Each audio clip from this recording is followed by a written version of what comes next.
Magandang gabi, Ryan. Ano ang sitwasyon ng mga bahura na kasalukuyang nasa kontrol ng Pilipinas? Magandang gabi, June. Sa ngayon, maayos naman yung mga nakita natin na mga bahura kanina na nag-ikot ang AFP kasama nga ang media.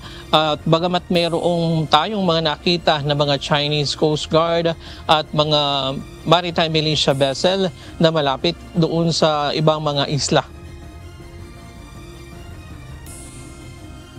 Sakay ng C-130 ng Air Force, nagsagawa ng maritime patrol ang Armed Forces of the Philippines ngayong araw kasama ang ilang kawani ng media sa Kalayaan Group of Islands. Inikot ng ang mga maritime features sa lugar na hawak ng Pilipinas para personal na masaksihan ng mga media ang sitwasyon sa mga bahura. May ilang Chinese Coast Guard at maritime militia vessel na nadaanan sa ilang mga isla.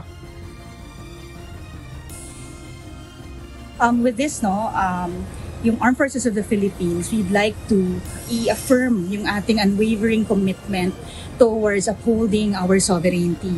So with this, we have conducted itong media-embedded maritime patrol.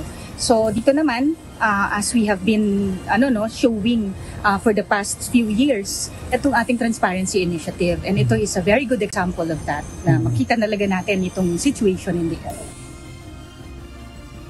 Habang palapit ang eroplano ng Philippine Air Force bago ito lumapag sa Pag-asa Island, nakatanggap pa ito ng radio challenge sa Chinese Coast Guard.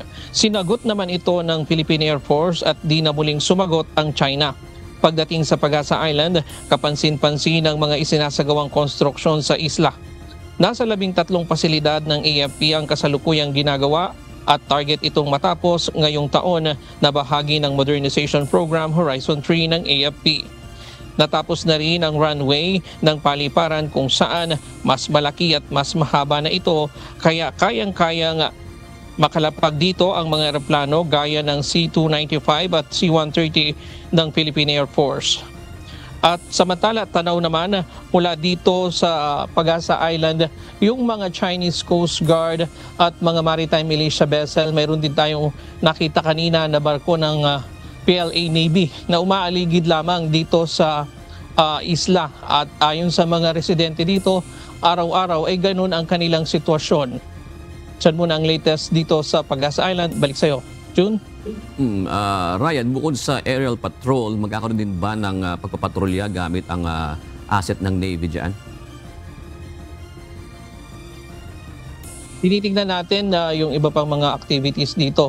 Pero itong ginagawa natin ngayon ay bilang bahagi, June, ng isasagawa ring pagdiriwang ng Araw ng Kasarilan ng Pilipinas sa June 12. At bukas malalaman pa natin yung ibang ating mga aktibidad. Right. Maraming salamat. Ryan Lacanlale live nag-uulat mula sa Pag-asa Island.